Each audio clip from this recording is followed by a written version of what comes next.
আসসালামু আলাইকুম এভরিওয়ান। শীতকাল মানেই যেন পিঠা। পিঠা ছাড়া যেন কোনোভাবেই শীত কল্পনা করা যায় না। শীতকাল নিজের সাথে করে পিঠার আমেজ নিয়ে আসে। কিন্তু ঝামেলা মনে করে অনেকেই পিঠা বানিয়ে খেতে চান না। যে এত ঝামেলা করে পিঠা বানাবো, কিন্তু পিঠা খেতে কিন্তু সবাই পছন্দ করেন। তো সেই সব কথা মাথায় রেখে আমি আজকে আপনাদের জন্য খুবই সহজভাবে ভাপা পিঠার রেসিপি নিয়ে চলে এসেছি। আর সবাই তো জানেন ভাপা পিঠা ছাড়া শীতকাল কোনোভাবেই কল্পনা করা যায় না। আমি আজকে আপনাদের সাথে বিগ সাইজের মাত্র একটা ভাপা পিঠা তৈরি করে দেখাবো, যেটা আপনারা পরিবারের সবাই মিলে খেতে পারবেন। তো দেখেন, ভাপা পিঠা বানানোর জন্য আমি প্রথমে নিয়ে নিয়েছি চালের গুঁড়া। চালের গুঁড়াতে আমি অল্প অল্প করে পানি মিশিয়ে এই যেরকম ঝুরি ঝুরি করে নিয়েছি, দেখতেই পাচ্ছেন। তো তার আগে কিন্তু আমি অবশ্যই লবণ দিয়ে নিয়ে নিয়েছি। লবণটা অবশ্যই দিবেন। তারপর এরকম একটা চালনিতে দিয়ে এরকম আমি যে ঝুরি ঝুরি করে গুঁড়া গুঁড়া করে নিয়েছি। তারপর এর মধ্যে আমি দিয়ে দিব সামান্য পরিমাণে চিনি। চিনি দিয়ে ওগুলাকে আমি একসাথে খুব ভালোভাবে মিশিয়ে নিব। এগুলা কিন্তু অবশ্যই আলতো হাতে মেশাতে হবে। খুব বেশি চাপ দিয়ে মেখে নিলে এগুলা কিন্তু আবার দলা বেঁধে যেতে পারে। তারপর দেখেন, আমি রাইস কুকারের যে ছাকনাটা থাকে ওইটা নিয়ে নিয়েছি। ওইটার মধ্যে এবার আমি একটা সুতি কাপড় ভিজিয়ে চিপে তারপর নিয়ে নিয়েছি। ওর মধ্যে দিয়ে এবার এর মধ্যে আমি দিয়ে দিয়েছি ওই চালের গুঁড়াগুলো। চালের গুঁড়াগুলো প্রথমে একটা লেয়ার করে দিয়ে দিব। খুব সুন্দরভাবে লেয়ার করে দেওয়া হয়ে গেলে এবার এর মধ্যে উপর দিয়ে আমি দিয়ে দিব নারিকেল। দেখেন, আমি নারকেল কুড়িয়ে নিয়ে নিয়েছি। আপনারা ইচ্ছা করলে কুচি কুচি করে কেটেও দিতে পারেন। এই যে আমি নিয়ে নিয়েছি নারকেল। এবার এগুলাকে আমি খুব সুন্দরভাবে এরপর দিয়ে দিব। আমি কিন্তু গুড় নিয়ে নিয়েছি। আমার গুড়টা পাটালি আকারের নাই, এগুলো গত বছরের, এজন্য একটু দলা বেঁধে গিয়েছে। যদিও কোনো সমস্যা নাই, আমি ম্যানেজ করে নিব।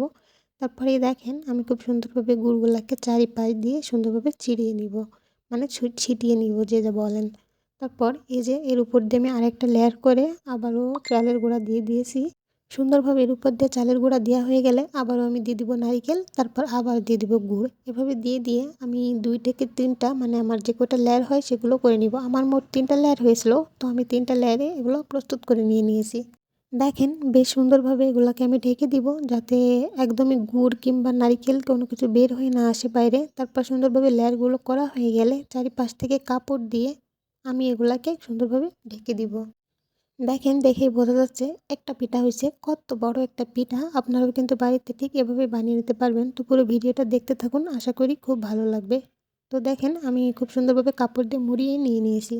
এদিকে আমি রাইস কুকারে পানি বসিয়ে দিয়েছিলাম, সেগুলা ফুটতে শুরু করেছে। এবার এর মধ্যে আমি রাইস কুকারের ছাঁকুনিটা দিয়ে দিব, দিয়ে আমি ঢাকা দিয়ে দিব।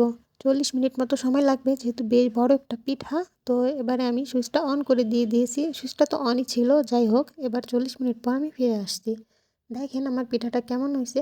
কিন্তু এখানে দুর্ঘটনাবশত আপনাদেরও একটা শিক্ষা হয়ে গেল, মানে আপনারা এই ভুলটা করবেন না আমার মতো। আমি লাল কাপড় নিয়েছিলাম, যে কারণে উপরে একটু লাল লাল কালার হয়ে গেছে। অবশ্যই সুতির সাদা কাপড় নেওয়ার চেষ্টা করবেন। তো যাই হোক, উপর থেকে আমি একটু ছুরি দিয়ে চেঁচে নিয়েছিলাম। তো তারপর দেখেন আমি কেটে নিয়েছি। কত সুন্দর হয়েছে পিঠাটা! এত নরম হয়েছিল আর খেতে এতটা মজাদার হয়েছিল, আমি আপনাদের যদি খাওয়াতে পারতাম তাহলে বোঝাতে পারতাম।